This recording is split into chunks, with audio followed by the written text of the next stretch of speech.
Hi everyone, it's Paul here, hope you're doing okay, and this is the video for day one of the 2016 Cheltenham Festival, which is just 2 days away now. I've deliberately left making this video a bit later than usual this year, partly deliberately, partly not. Firstly, you could probably notice a bit of a different camera angle, more vertical. My computer broke, so I'm attempting to do this on a tablet, so fingers crossed this actually works out. Secondly, because of the Willie Mullins factor in particular, where he's got horses entered everywhere, I wanted to leave it as late as possible until more and more news comes out about what races that his team are going for, basically, and that's why I've waited till they're there. One request we have had, or I've had, of a guy who followed this channel for a long time, Slim Biggins his name is, he said, can you give us a bit of an acca or something just to alter it up a bit for the festival before we start? And that's what I'm actually going to start with here. I could do the really obvious thing and say, right, let's do an accumulator of Douvan, and let's throw in Lamini, and let's throw in all of these at like 4 to 5 and stuff, but I'm not going to do that. I'm going to try and mix and match it up a bit to see where it goes. Douvan I think will win, but I'm not putting him in at 2 to 5 because he's not adding a great deal of value, and I'm going to try and cover off some of the handicaps here as well. So my one will be an each way lucky 31 on these. That's when you do it across 5 horses, and it would be for me if I was doing an each way lucky 31 across all of the days. Vroom Vroom Mag in the Mers Hurdle, Alu Momo in the Novice Chase at the end of day 1. It will be then going on to Yanworth in the Neptune on day 2. It will be then going on to more of that in the RSA, going on to Don Cossack in the Gold Cup. So that's Don Cossack, it's more of that, it's Vroom Vroom Mag, it's Alu Momo, and more of that. I don't even know how many I've said there, but they're the ones I would do in whatever type of multiple you want. All decent prices, and if they all come in, I've worked out if you did like a 50p each way lucky 31, it would actually pay about £900, Matt. So you never know, worst things to have a bet on. But anyway, this is about day 1 now, so we are going to start with the usual day 1 race, which is the Supreme Novice. Very tricky race this year, the Supreme Novice, because I'm not sure just how good the form is. And if you watched my video I put up the other day, the false Mullins market could start to play a bit of a fact here. Min was massively highly touted before he even raced over here. He's ran 2 races, he's battered everyone twice, which he excuse me, was entitled to do. The only thing that's worrying me a bit with this one is the yards vibes haven't been brilliant. Though at the start of the season, the Willie Mullins stable tour at the start of the season, it was Min.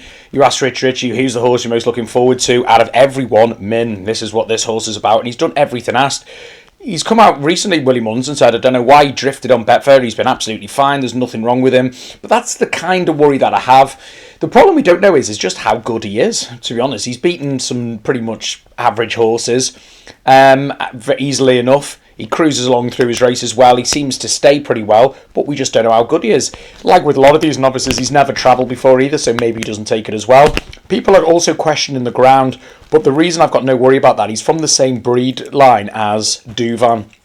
So I think that won't be a problem for Min. The big thing which is going to alter the price on this horse is who Ruby Walsh is going to ride in this, because Willie Mullins has still got, I think, 6 left in it. Obviously 6 aren't going to run. I think he's going to run 2.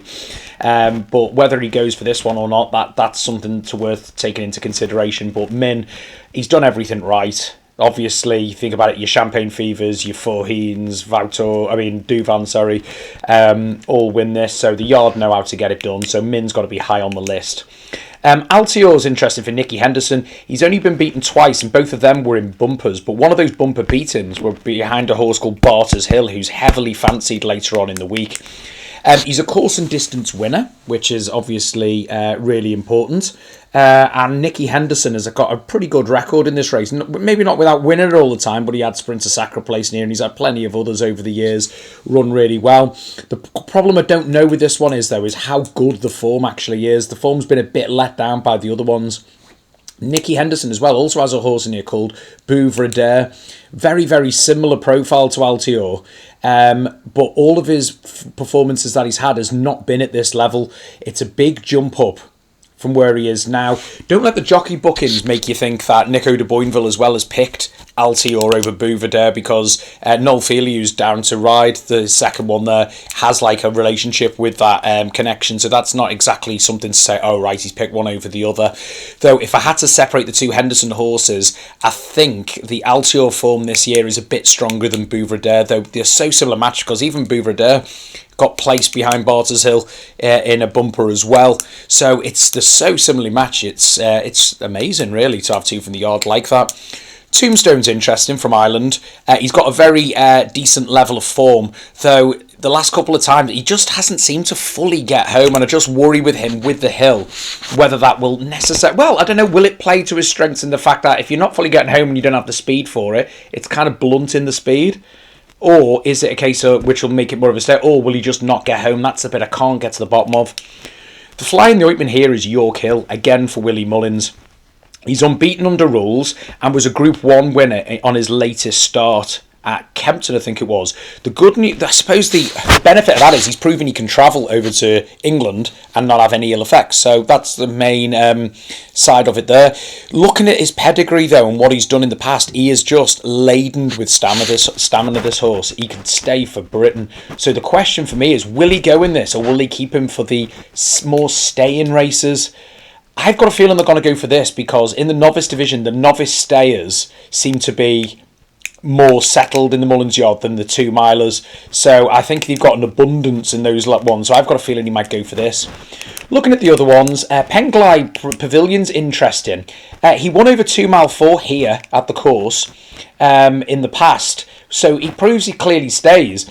And do you know what? He was one of the leading contenders for the Supreme Novice then. He was then beaten at odds on next time out, which has seen him fall away. But it's by a horse called Shantou Village, who's highly fancied for a lot of these races coming up at the festival. So I'm not saying he's going to be good enough to win this. I don't know if he's got the speed for it or the class. But 40-1 Penglai Pavilion. Some people just like to have a punt on something massive.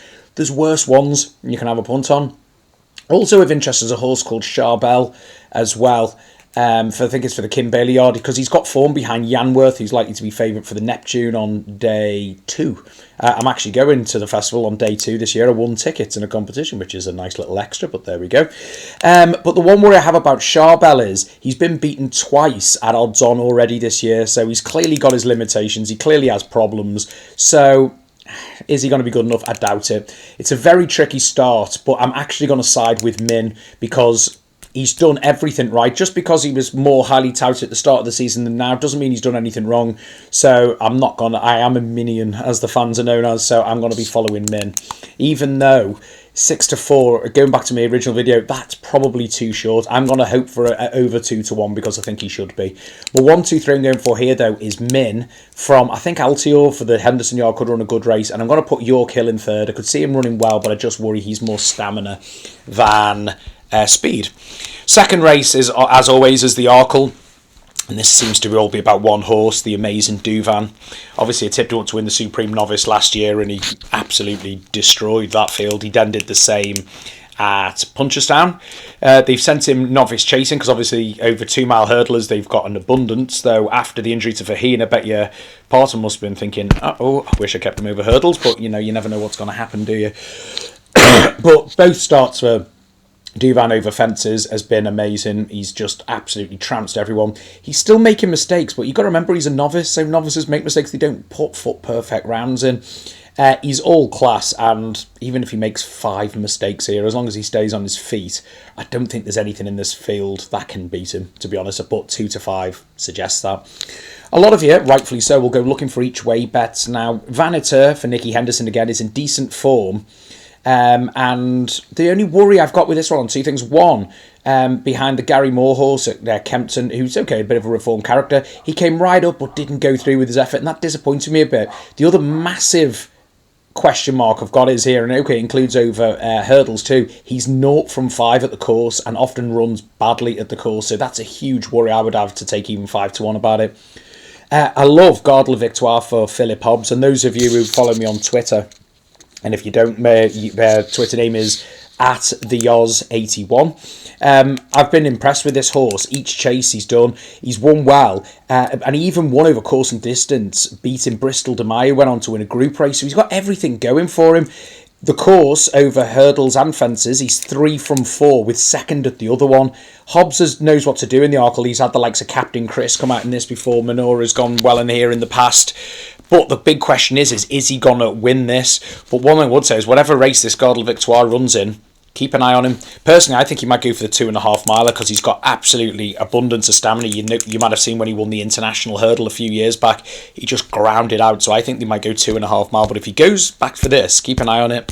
The other one to mention of note is Lamy Serge, but he's been beaten on his latest. But he's clearly got ability, but I think he needs really heavy ground, and I don't think we're going to get it. One to mention as well is the Game Changer, because he's been kept for better ground by Gordon Elliott. He's growing as a chaser. He didn't look like he wanted to be a chaser, to be honest with you, in his younger days, but he's got better and better as he's going on. He stays well. He's won over 2.5 mile, and if Gordon Elliott's got him ready, he could certainly run on into a place. It's a tough one, but I'm going to go for a 1-2-3 here of Duvan, obviously, to win. I'm going to put Gardle Victoire in, because if he might win, he might not, and this is the issue we're going to have this week. And in the third one, I'm actually going to shove the Game Changer in, because I think 14-1 is overpriced. I'm not going to spend long on the festival handicap necessarily here, because once again, we've got horses who are entered, like some of them are entered 7 times this week. I've looked and it was just a nightmare. So I'm going to mention the obvious ones who I think are going to fill up the places and maybe not. I'm going to give an honourable mention, but he's not in the 1-2-3 for Theatre Guide for the Tizzards. He's in great form. He obviously won really well last time out, but go for yourselves and have a look at his course form. It's awful, and for that reason I can't put him in there. Even though he's in great form, he might be a reformed character, I can't have it with that many bad runs at Cheltenham. Fingal Bay's interesting. He's obviously a fragile horse. He's had a lot of issues, a lot of everything else that goes with it, but he does love the course, and he's down in class here. I don't know. I just get the impression there could be a couple better handicapped and a couple of younger horses effectively than Fingal Bay who might improve past him, but he should run a good race. The one I really like here is a horse called Carol's Destrier. He was placed over 2.5 mile here off top weight in January 2015. This year he's ran okay in his 2 starts, but the biggest part for him is his stamina is assured. It's all the way through the line. That placed form as well off top weight in 2015, which was only 14 months ago, was really, really good. It's been frank since. I think the step up to 3 miles ideal, and I think he's off a great rate. He's 14-1 Carol's Destrier, and I think that's a great price. Cruise Linen is interesting because he has improved 50-fold for leaving Donald McCain. I think he's now he could even be with the Pipe Yard now. He's staying, he's improving. He's Grand National's his target. Since the weight come up for the National, he walked in last time, so that was an interesting one. But will he run? Are they going to keep him for the National? Because it's only 3 weeks between Aintree and Cheltenham this year, so if he runs, I think he'll run a great race. Now, they're flying the ointment in this, and he could win this by 10 lengths if he's back to anywhere near his best, is Holywell. He's been highly tried this season. He's been going in the likes of your Hennessy's, he's been going in your group races, etc., and all of this, that and the other, and being beaten heavily, to be honest with you, but his course form cannot be denied. He wasn't in great form last year, but he was still beaten less than 10 lengths in the Gold Cup, and if he's back to anywhere near his best, he is absolutely thrown in off his current mark. The bit I like about this as well is I've checked and he's got no other festival entries. So this seems to be the plan for him, and I think that speaks volumes. So we'll have to make up in my 3 here. But I'm sticking from a 1 probably with Carol's Destrier, just purely because he's in better form currently than Holywell is, but I wouldn't put you off the other one. 1, 2, 3 there of Carol's Destrier, Holywell and Cruise Linen. The champion hurdle has obviously been smashed to pieces this year because Faheen got injured and then someone else got injured. It's just literally the whole race has just started to fall away, to be honest with you. It's been unbelievable. Oh, Arctic Fire it was who got injured, wasn't it? Now, Annie Power's been supplemented for this, and that always worries me when they supplement a horse that it's all summer last year. Mers Hurdle. She's more of, in fact, the justification was she's more of a stayer than she is a speed horse. Mers Hurdle, Faheen comes out and suddenly it's 2 mile. I'm not saying she won't win. She's a classy horse and she was really, really good last time out. The one thing that concerns me though is they put a hood on her last time out. And And because she said, oh, she runs 2-3, and apparently they said, oh, it made her saddle a lot better. They've left it off for the Champion Hurdle on Tuesday, so there's no hood. It's back in trip. It does seem a plan B. I think she'll run well, but I don't think she's going to win. The problem I've got is trying to identify who is going to win. And this is where the problem comes in. Nicky Henderson's got 3 in here. He's got My Tent or Yours, who's obviously a very, very classy horse, but after 703 days off, that would be the most amazing effort to win that I've ever seen. Peace & Co is capable, but has shown very, very little this year, so you couldn't back him with any confidence. But Top Notch and Identity Thief are tied in with each other on Newcastle form. Very, very close run in that one, and Top Notch seems to be getting better with each run. Now, Identity Thief, as I said, is tied in with Top Notch, but is comfortably held by Nichols Canyon on a couple of runs ago. Problem is there, you'd think, okay, Nichols Canyon's your winner. Nichols Canyon beat Faheen, okay, he was obviously well off first time out, but then completely bombed a couple of runs later. Though apparently the race he had over Christmas took it out of him, and that is the reason why he did. So they've given him a big break, so Nichols Canyon's got to come into this, obviously. At a huge price, which is interesting, and I think I said it on the video the other day, is Camping Ground. Really impressive on New Year's Day, over 2.5 mile. Travelled, you could pick him the winner a mile, literally before the top of the hill. It was like, unless he stops, he's going to win, and he did. He then didn't stay 3 mile behind Thistlecrack, so now they're dropping him back to 2. He holds Little Rockefeller, who's been supplemented for this race, on any collateral form there. So at 25 to 1, he's a big price, though the drop back in trip to 2 mile, while he travels well, will he see it out? I think there could be some pacier ones. And the one you can't rule out here is the new one, because, okay, he's not getting any younger, but he's clearly been a lot better this year than last year. He hasn't jumped right as much as he has. He hasn't had the back problems like they said he had. In his prep runs, he's gone and won a lot more convincingly than he has before. Okay, he was smashed by Faheen over Christmas, but he was still clear of the rest. And the big one to think is, okay, he came 4th or 5th, I think it was last year, but everyone who finished ahead of him aren't running this year. So I'm looking at the rivals and thinking, okay, is there any here that's potentially better than them? Not really. So the new one has to get into my top 3 here, though I just think if Nichols Canyon, if the vibes speak for him, Nichols Canyon will take some beating. My 1, 2, 3 I'm going for here is Nichols Canyon over Annie Power, and the new one to be an honourable place there again. The Mears Hurdle, very quickly onto this one, because I think it is a one-horse race, and that horse is Vroom Vroom Mag, completely unbeaten since he's come to the UK. He's a multiple group winner, or she's a multiple group winner, over both hurdles and fences, from 2 mile to 2.5 to virtually 3. She's got absolutely everything. She's got speed, she's got stamina in abundance. Unless she does an Annie Power and falls, she won't get beat in my eyes.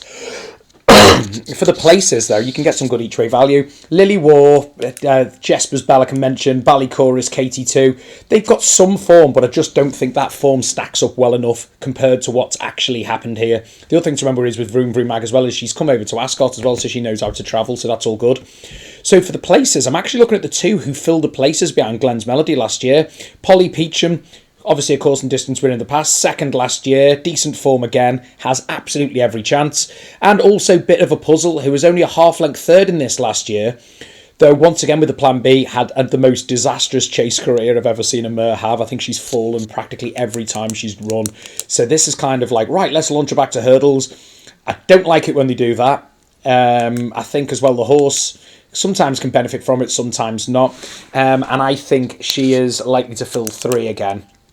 The Governess is worth an honourable mention because she's a good horse, but well held by Vroom Vroom Mag on Ascot force. So there's just nothing really to say, oh, she'll turn the form. 1, 2, 3 here, Vroom Vroom Mag from Polly Peacham and Bit of a Puzzle. On to the National Hunt Chase, which is an interesting race, this, because it was all about Black Hercules, where everyone seems to think, wait, it could be an early nap running in the colours of, like, I think it was Back in Focus or whatever it was who won it the other year. Happy days. Willie Mullins obviously whipped her out to go into, or him out to go into a shorter race, which I think was the right call because it's a very free runner. But it's left it very, very open. The horse I really like here is called Roi de Franc. Placed at the festival over hurdles last year, and actually has the best piece of form in the book because he easily beat a horse called Sub Lieutenant, who then went on to win the Grade 3 last week ahead of some really more fancied stablemates. So the form's got everything, and the further he goes, he seems to pull more and more. He's someone who's guaranteed, I think, to like the 4 miles. Interesting though, the other Jigginsdown horse is Measure of My Dreams, who's 2 for 2 in chases as well, won a Group 2 in his latest, but I don't think the collateral form of that Group 2 is as good as the Group 3 of Roi de France, but once again must have every chance. But based on pedigree, I don't think this one's 100% guaranteed to get the 4 miles. He might do, but not as much as Roi de France. Southfield Royale's interesting. He's a decent red chaser, though I suspect he's better on very, very soft ground, which it's going to be soft, but not that soft. Also, the form he had behind T for 2 on the Corto Star Chase has been massively let down because T for 2 then got beaten easily next time out, so that's a bit dubious. Catco at 16 to 1's interesting for the Pipe Yard, 2 for 2 in 3 mile chasers, looking again as staying chasing's what it's all about. But once again, this horse has entered in five races, so is he going to go for it? I don't know. I think he'd be better. I would be more excited about him in like a handicap over 3 miles because he could be well in, but at this moment I don't know. I just don't know if he is, so but he's worth a mention. And then the other 2 to mention is Manella Rocco for John Joe O'Neill. Decent form, should stay. He's actually down in class compared to what he's done. There's everything to recommend about him. So he should run a cracking race. But Noble Endeavour from Ireland came second in the hurdle race last year, where Roi de France was just behind him. He's won or been placed in every chase this year, but this extreme trip looks ideal. Because he seems to either hit a flat spot, make a mistake when the pace quickens up, drops back and then runs on again. The interesting one here is Jamie Codd has been booked for this one for a while and rides him. He's obviously the top amateur. This race is for amateurs. And he won. Codd actually won, I remember, for me on one of these blogs for junior a couple of years ago. And Noble Endeavour, I think, will go very, very close. But those 2, Roi de France and Noble Endeavour, are completely tied on form. I'm actually going to be backing both of them in this race if I can get top 4 with a bookie, which I'm sure we will, because there's nothing to separate them. But 1, 2, 3 here is Roi de France from Noble Endeavour and Manella Rocco. Finally, onto the novice handicap chase. I've actually got a big fancy, the one I just put in my Acura, so I did before, and that is a horse for Warren Greatchicks called Alu Momo. I recommend you to go onto Sporting Life, sign up for an account, and just watch his chase runs this year. His jumping is unbelievable. It's so accurate. He's so fast, and he travels so well. I was surprised that Newbury 2 runs ago, when they upped him to like 2 mile 6, I thought, he looked a 2 miler to me, absolutely. I thought he could have even gone the Arkle because he jumps and travels so well. But with this one, it was a big field, and afterwards, and he won easily. He didn't front run, he stayed in behind, put his jumping won the day again. He just jumped to the front and then pulled away. And Warren Greatchicks, I wanted to get him used to these big fields, which he's going to get here, and I think that was a good move. He was then given a good break. Even his comeback run over hurdles, which he was never as good as hurdles as fences, was very solid back in 3rd. So he's got the jump in, he's got the speed, the stamina, and he's on a cracking mark. Alu Momo 8 to 1. If he goes for this one, or whatever he goes for, back him. But I think he's going to go for this, looking from the vibes from Warren Greatchicks. So I think 8 to 1's a good price. Thomas Brown's interesting, but his jumping fell apart at a novice company last time. He's got a great shout coming back to novices, but has his confidence been shot? It's a huge risk. Out Sam for Warren Greatchicks as well. Has a chance if he goes in this. He stays well, but once again seems best on really soft. And jockey bookings and everything seems to suggest that Alu Momo's the way to go for that yard in here.